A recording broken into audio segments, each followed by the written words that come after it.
You know what's crazy? I've been studying nutrition for over 2 decades, and I keep seeing the same thing happen. People over 60 start eating beets because they heard they're healthy. And they are. But then they make these mistakes that actually make things worse.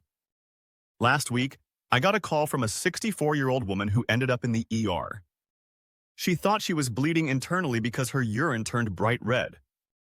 Turns out she was eating beets wrong. This happens more than you think. Today, I'm going to show you the 10 most dangerous mistakes people make with beets after 60. And more importantly, how to fix them so you get all the benefits without the scary side effects. So why are beets so important after 60? Well, your blood vessels start changing as you age. They get stiffer. Blood flow decreases. And as a result, your blood pressure often goes up. This is where beets come in. Beets contain natural nitrates. When you eat them, your body converts these nitrates into nitric oxide. And nitric oxide is like a magic key that opens up your blood vessels. It makes them more flexible. It improves blood flow. Studies show it can lower blood pressure by 10 to 15 points. But here's the thing. When you're over 60, your body processes things differently. Your kidneys might not work as well. You might be on medications. Your digestive system has changed. So the same beet that helps a 30-year-old might cause problems for someone who's 65. I'll tell you, I've seen people get kidney stones from too many beets. I've seen dangerous drops in blood pressure when beets interact with medications. The key is knowing how to eat them right. Mistake number 1 is eating too much too fast. I see this all the time. Someone reads that beets are healthy, so they start drinking 2 cups of beet juice every day. Big mistake. Your body needs time to adjust to the nitrates. Start with just half a small beet or 2 ounces of beet juice. Work up slowly over 2 weeks. Otherwise, you might get stomach cramps, diarrhea, or dangerous drops in blood pressure. Mistake number 2 is not washing them properly. Beets grow in soil that can contain harmful bacteria. You need to scrub them with a brush under running water. Even if you're peeling them, the knife can carry bacteria from the skin to the flesh. Mistake number 3 is throwing away the greens. Actually, beet greens have more nutrients than the root itself. They're packed with vitamin K, which is crucial for bone health after 60. Just make sure you cook them if you're on blood thinners. Raw beet greens can interfere with your medication. Now here's where it gets really important. Mistake number 4 is eating beets at the wrong time if you're on blood pressure medication. Beets naturally lower blood pressure.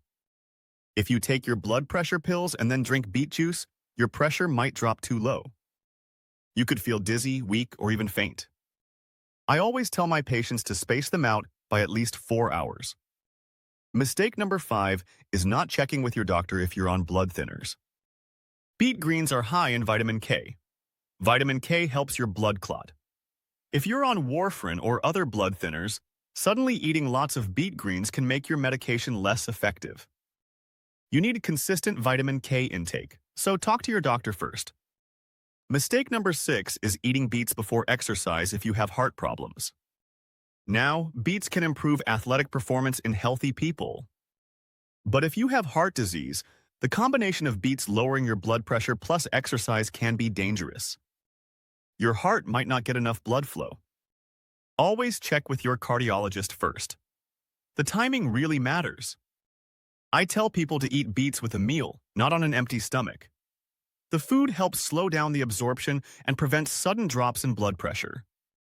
Mistake number 7 is panicking when your urine turns red.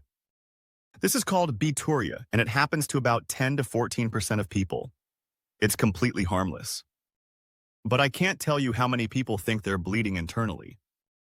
The red color comes from compounds called betalains. Some people can't break them down completely, so they show up in urine. It can last up to 48 hours after eating beets. If you're one of these people, don't worry. It doesn't mean anything's wrong. Mistake number 8 is ignoring stomach problems. Some people get upset stomachs from beets, especially if they have sensitive digestive systems. This is more common after 60 because stomach acid production decreases with age. If beets give you stomach pain, try cooking them instead of eating them raw. Cooking breaks down some of the fiber and makes them easier to digest. You can also try fermenting them. Fermented beets are actually easier on your stomach and might have additional probiotic benefits. Mistake number 9 is buying the wrong type of beets. Not all beets are created equal. You want to look for organic beets when possible because they tend to have higher nitrate levels. Conventional beets might have been treated with chemicals that can interfere with nitrate absorption. Also, avoid pre-cooked beets in cans or jars if you can. They often have added sodium, which defeats the purpose if you're trying to lower blood pressure. Fresh beets or fresh beet juice are always better. Mistake number 10 is storing beets wrong. Beets can last up to 3 weeks in the refrigerator, but only if you store them properly. Cut off the greens right away. The greens pull moisture and nutrients from the root. Store the greens separately and use them within 3 days. Keep the beet roots in a plastic bag in the vegetable drawer. Don't wash them until you're ready to use them. Moisture can cause them to rot faster. And never store cut beets at room temperature. They can develop harmful bacteria within just a few hours. So now that you know what not to do, let me tell you the right way to eat beets after 60. This is what I tell all my patients. Start with the right amount. Begin with just 1 small beet or 2 ounces of beet juice 3 times a week.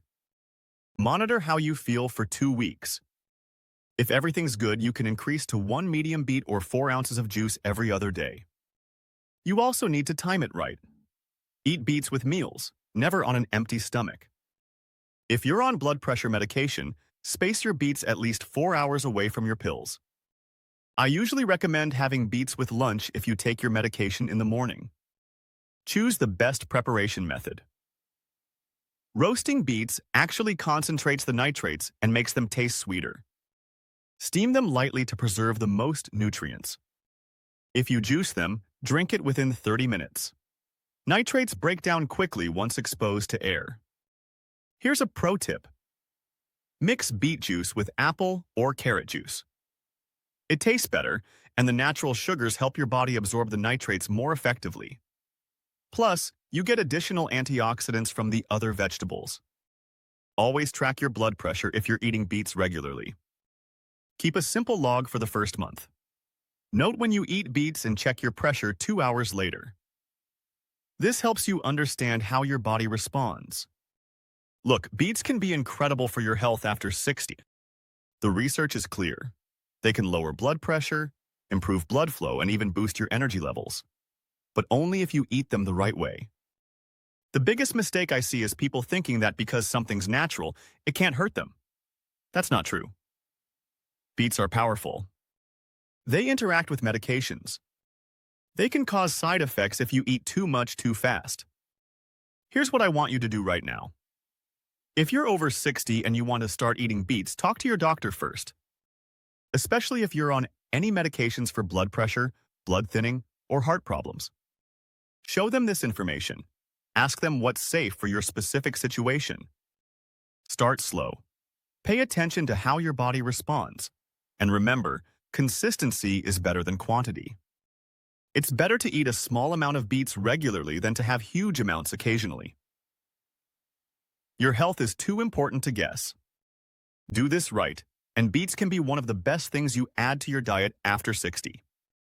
Do it wrong, and you might end up in the emergency room wondering what went wrong. If this helped you, make sure you subscribe for more evidence-based nutrition advice. See you in the next one.